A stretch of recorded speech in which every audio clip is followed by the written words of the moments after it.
Bonjour, dans cette vidéo, je vais vous expliquer les fonctions périodiques. On dit qu'une fonction périodique soit d'une partie de R. Une fonction f définie de D vers R est périodique de période t appartenant à R étoile, ou bien t périodique si la condition pour tout x de D x plus t appartenant à D, qu'x ou x appartenant à D, x plus t appartenant à D, et f de x plus t égale f de x. Donc, tu représentes ici la période. Par exemple, les fonctions sinus et cosinus sont deux pi périodiques. La période de la fonction sinus et de la fonction cosinus est 2π. La fonction tangente a comme période pi. Cos de x plus 2π égale cos x. La période est 2π. La période ici est 2π. Et pour la tangente, la période est pi. Soit les fonctions définies sur R par f de x égale 1 demi-sin 2x moins cos x, montrer que 2π est une période de f. G de x égale 4 cos 3x moins 1, montrer que 2π sur 3 est une période de la fonction g sur son ensemble de définition R. Déterminer les périodes des fonctions h de x égale sin 5x et f de x égale tangente de x sur 3. F de x égale moins 3 sur 4 plus cos x. Montrer que 2π est une période de f. Et montrer que P est une période de g de x telle que g de x égale sin de x plus cos de x fois sin x. Commençons par la première fonction égale 1 demi-sin 2x moins cos x. Son domaine de définition est grand R. Qu'x ou x appartenant à R, x plus 2p appartenant à R. Je remplace x par x plus 2p égale 1 demi-sin 2 facteur de x plus 2π moins cos de x plus 2π. J'ai remplacé x par x plus 2π. Et on sait que la fonction sinus et la fonction cosinus ont une période est égale à 2π. 1 demi-sin de 2x plus 4π moins cos de x plus 2π égale cos x. 4π, c'est 2 fois 2π. Donc, elle reste sin 2x plus 2π est égal à 1 demi-sin 2x moins cos x est égal à f de x. Donc, 2π est une période de f. J'ai mon cercle trigonométrique, mon repère. L'axe des abscisses, l'axe des cosinus, l'axe des ordonnées et l'axe des sinus. Le sens trigonométrique vient positif, le sens négatif. Ici, j'ai 0, un demi-cercle pi, un tour complet de pi, plus 2π, ça donne 4π, plus 2π, 6π. Donc, pi, 2π. Et dans le sens négatif, moins pi, moins 2π, moins pi, moins 2π, moins pi sur 2, moins pi. Donc, le cosinus de alpha, il est ici. Ici, j'ai alpha. Pi, 2π plus alpha. Donc, le cosinus de 2π plus alpha est égal à cosinus alpha. Je prends cet angle alpha. De ce point jusqu'ici, pi. Je reviens à ce point de pi. Donc, c'est 2π plus cet angle alpha.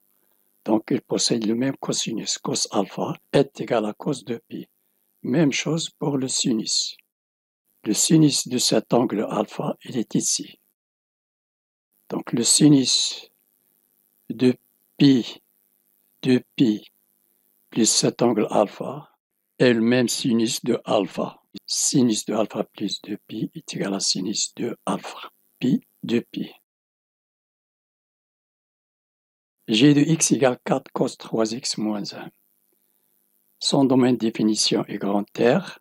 Quelque soit x appartenant à R, x plus 2pi sur 3 appartenant à R, on démontre que 2pi sur 3 est une période de la fonction g de x. Donc j'ai gx plus 2pi sur 3, je remplace x par x plus 2pi sur 3, égale 4 cos 3 fois x plus 2pi sur 3 moins 1, égale 4 cos 3x plus 3 fois 2pi sur 3, je simplifie par 3, il reste 2pi. Donc j'ai le cosinus de alpha égale 3x plus 2pi égale cosinus de alpha égale 3x égale 4 cos 3x plus 2pi moins 1 est égal à 4 cos de 3x moins 1 est égal à g de x. Donc 2pi sur 3 est une période de g de x. h de x égale sin 5x et f de x égale tangente x sur 3. Je cherche la période de chaque fonction. Le domaine de définition de la fonction h est grand R. Qu'x ou x appartenant à R, h de x plus t est égal à h de x. Je cherche t. Je remplace x par x plus t. Donc j'ai 5 fois x plus t égale sin de 5x plus 5 fois t. Le sinus à une période est égal à 2pi. Sinus 5x est égal à sin de 5x plus 2pi. Donc 5t est égal à 2pi. Donc t est égal à 2pi sur 5. 2pi que divise 5.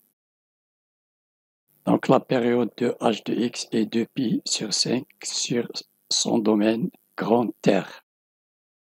f de x égale tangente de x sur 3. Le domaine de définition est R moins x sur 3 doit être différent de pi sur 2 plus kpi avec k appartenant à z. F de x plus t égale f de x. F de x plus t sur 3, je remplace x par x plus t égale tangente de x plus t sur 3 est égal à tangente de x sur 3 plus t sur 3. Je sais que la période de la tangente est pi, donc x sur 3 plus pi sur 3 est égal à x sur 3 plus pi, d'où t sur 3 égale pi, implique que t est égal à 3pi, est égal à f de x. Donc f est périodique de période 3pi. F de x égale moins 3 sur 4 plus cos x. Démontrer que 2pi est une période de cette fonction, quel que soit x appartenant au grand R, x plus 2pi appartenant au grand R. F de x plus 2pi, je remplace x par x plus 2pi. Moins 3 sur 4 plus cos de x plus 2pi est égal à moins 3 sur 4 plus cos x, parce que cos x plus 2pi est égal à cos x, est égal à f de x. Donc la fonction f est périodique de période de pi. Montrer que pi est une période de g de x. X ou x appartenant au grand R, x plus pi appartenant à R, g de x égale sin 2x plus cos x sin x. G de x plus pi, je remplace x par x plus pi, égale sin de x plus pi, facteur de x plus pi, plus x plus pi, sin x plus pi. C'est égal à sin 2x, 2 fois x plus 2 fois pi, 2pi plus cos de x plus pi, sin de x plus pi. Ici, j'ai alpha plus pi ou bien pi plus alpha. Le cosinus se trouve ici.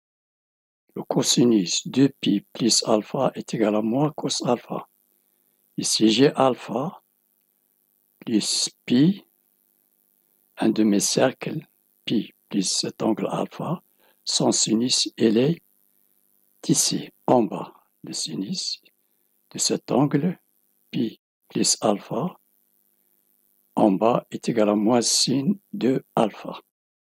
Donc, égal sin 2x plus 2pi plus cos x plus pi sin x plus pi est égal à moins cos x fois moins sin x est égal à ici sin 2x 2pi égale sin 2x moins cos x fois moins sin x moins fois moins plus égale sin 2x plus cos x fois sin x est égal à g de x.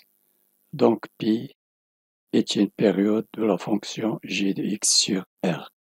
Voilà, cette vidéo est terminée. N'oubliez pas de partager avec vos amis et de vous abonner. Merci et à la prochaine.